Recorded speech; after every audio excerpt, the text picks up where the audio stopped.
salam penuh semangat. Kita bertemu lagi untuk membahas tentang sumber daya alam, pembagian sumber daya alam, pengaruh sumber daya alam terhadap kegiatan ekonomi, dan manfaat sumber daya alam.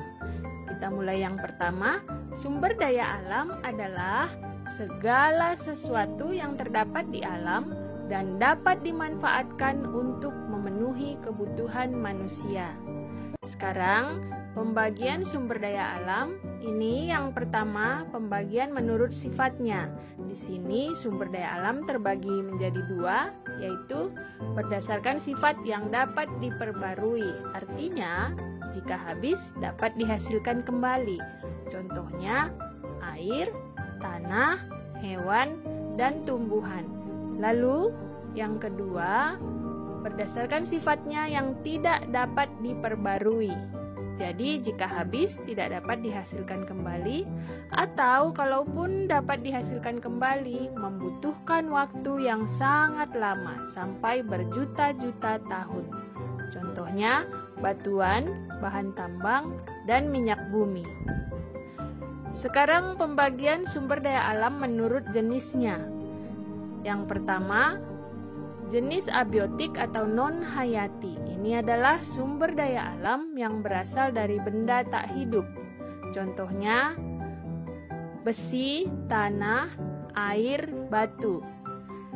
Lalu yang kedua, jenis biotik atau hayati yang merupakan sumber daya alam berasal dari benda hidup. Contohnya, hewan dan tumbuhan. Sekarang kita melihat pengaruh sumber daya alam terhadap kegiatan ekonomi di daerah setempat.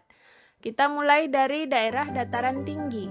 Di dataran tinggi kita akan menemukan kegiatan ekonomi yang berhubungan dengan pertanian dan peternakan. Jadi, kita akan menemukan petani teh, kopi, wortel, sayuran hijau, dan lainnya. Lalu kita akan menemukan peternak hewan, hewan sapi, dan hewan kambing.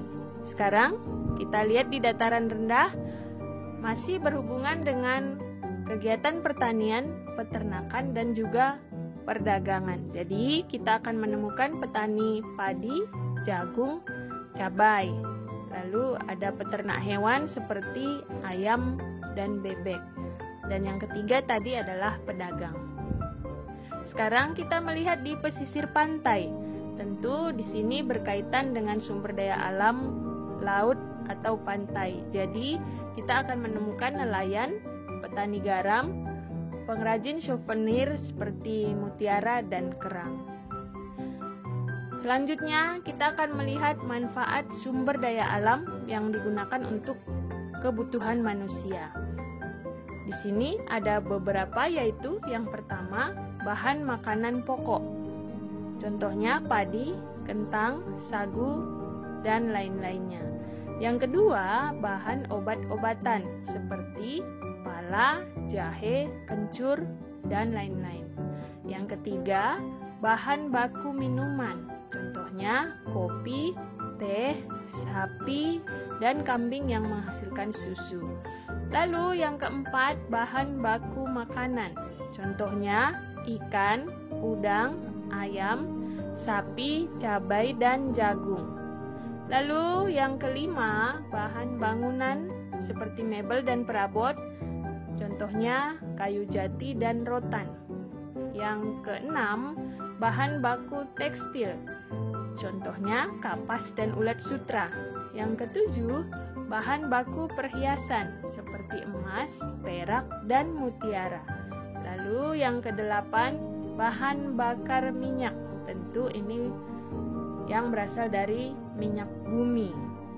Masih ada manfaat yang lain, namun ini adalah manfaat sumber daya alam yang umum kita temuin. Demikian pembahasan kita kali ini. Terima kasih. Ingat untuk tetap semangat ya.